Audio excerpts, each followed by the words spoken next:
लोकसभा चुनाव 2024 को लेकर सभी पार्टियां तैयारियों में जुट गई हैं।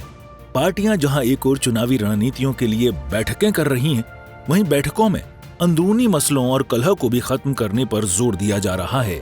इसी तरह से हिमाचल कांग्रेस में बढ़ रही अंदरूनी दरारों को भरने, प्रदेश के मंत्रिमंडल के मसले को हल करने और आगामी चुनावों को प्रभावी रूप से जीतने के लिए 27 दिसंबर को कांग्रेस की आलाकमान ने हिमाचल कांग्रेस के साथ दिल्ली में एक बैठक बुलाई, जिसमें मुख्यमंत्री सुखविंदर सिंह ठाकुर, प्रदेश कांग्रेस अध्यक्ष प्रतिभा सिंह के साथ साथ मंत्रियों और तमाम सीपीएस ने भाग लिया। इसके अलावा एक बैठक में पार्टी के वो बड़े चेहरे भी शामिल हुए जिनकी प्रदेश की राजनीति में एक महत्वपूर्ण जगह है, जिसमें शामिल हैं कांगड़ा जिले के धर्मशाला से सुधीर शर्मा और हमीरपुर जिले के सुजानपुर से राजेंद्र राणा। इस बैठक में बहुत सी पहेलियों को सुलझाया जाना तय माना गया है, जिनसे जुड़े बड़े सवाल इस प्रकार हैं। लोकसभा चुनाव के बहाने बुलाई गई बैठक में हिमाचल में सत्तासीन कांग्रेस शासित दुर्ग को बचाए रखने की चुनौती कितनी बड़ी? आगामी लोकसभा चुनाव में कौन होगा प्रत्याशी? नाराज चेहरों की गुत्थी भी सुलझाने की कोशिश। प्रदेश में अब सिर्फ एक मंत्री पद खाली। प्रदेश में नाराज कांग्रेस के चेहरों की भीड़ बढ़ती हुई। ऐसे में कौन होगा मंत्री पद का दावेदार?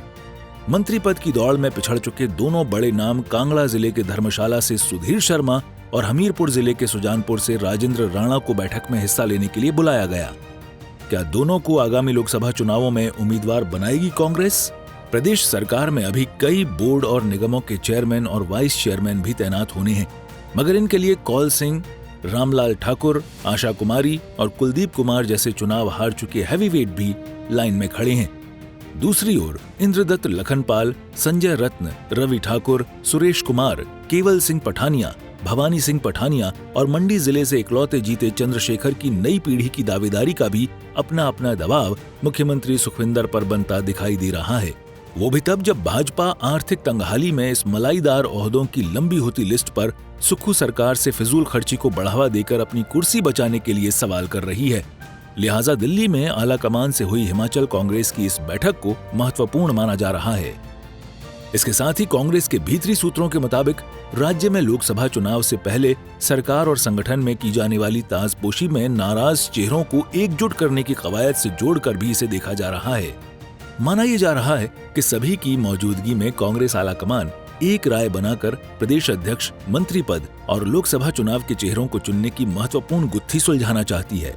प्रतिभा सिंह से प्रदेश कांग्रेस अध्यक्ष की जिम्मेवारी लेकर उसे सुधीर शर्मा या राजेंद्र राणा में से किसी एक को सौंप दिया जाए। दूसरे नाराज चेहरे को आसानी से मंत्रिमंडल में ताजपोशी देकर बैलेंस बनाया जा सकता है, मगर इसके आड़े महिला चेहरे को प्रदेश अध्यक्ष से हटाकर चुनाव की भट्टी में झोंकने का खतरा बना हुआ है। दूसरा रास्ता इस तरह से अपनाया जा सकता है कि प्रतिभा सिंह को अध्यक्ष रहने दिया जाए, विक्रमादित्य सिंह को मंडी से लोकसभा का चुनाव लड़ाया जाए।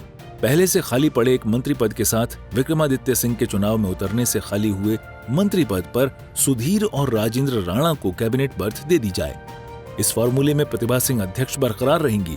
विक्रमादित्य सिंह, जिन्हें प्रतिभा के मुकाबले ज्यादा वोट कैचर माना जाता है, का लाभ कांग्रेस मंडी सीट पर भुनाना चाहेगी। वीरभद्र सिंह से मंडी लोकसभा लड़ने की विरासत को भी बांटा नहीं जाएगा। कांग्रेस थिंक टैंक का एक वर्ग इसे विन विन सिचुएशन बताकर इस फॉर्मूले को सटीक रास्ता ठहरा रहा है, लेकिन इसमें भी सबसे बड़ी अड़चन ये है कि खुद विक्रमादित्य सिंह इसके लिए तैयार नहीं है।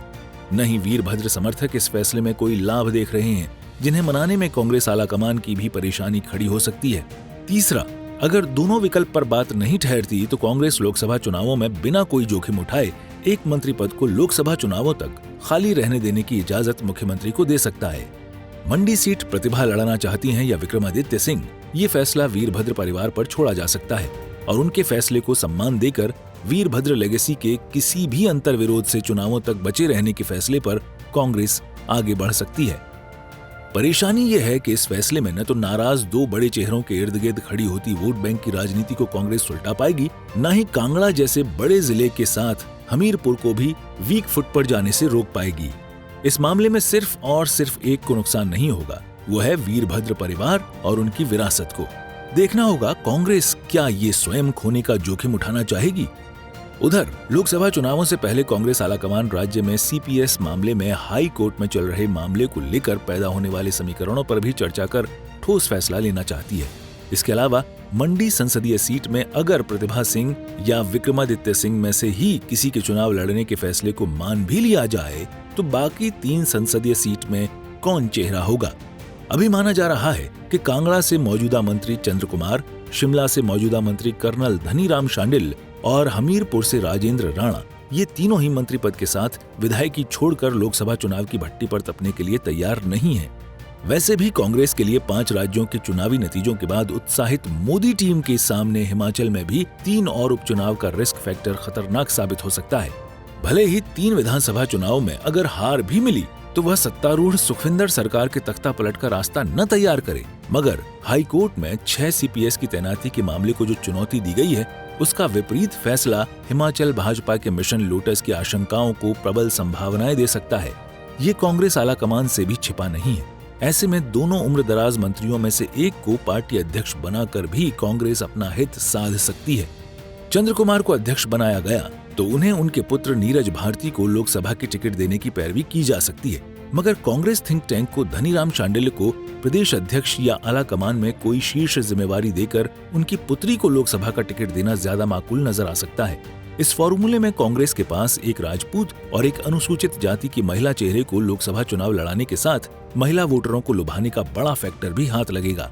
उधर किसी को भी नाराज नहीं करने की परिस्थिति में कांग्रेस आलाकमान के पास लोकसभा चुनावों में नए चेहरों को उतारने का वो विकल्प भी है जिसे भाजपा का फॉर्मूला माना जा रहा है। ऐसे में क्या कांगड़ा से युवा चेहरे के नाम पर ब्राह्मण चेहरे सुधीर शर्मा को कांगड़ा से प्रत्याशी बनाने की जिद को भी आगे बढ़ाया जाएगा, ये देखना दिलचस्प होगा। लिहाजा दिल्ली में होने वाली कांग्रेस की बैठक में हिमाचल के सभी दिग्गज नेताओं की मौजूदगी में कांग्रेस आलाकमान क्या फैसला लेने की दिशा में आगे बढ़ेगी, इस पर सभी की निगाहें टिकी हैं।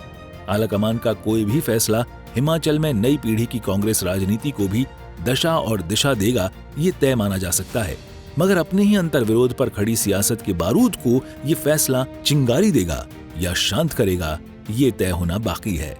ब्यूरो रिपोर्ट, सूर्य समाचार।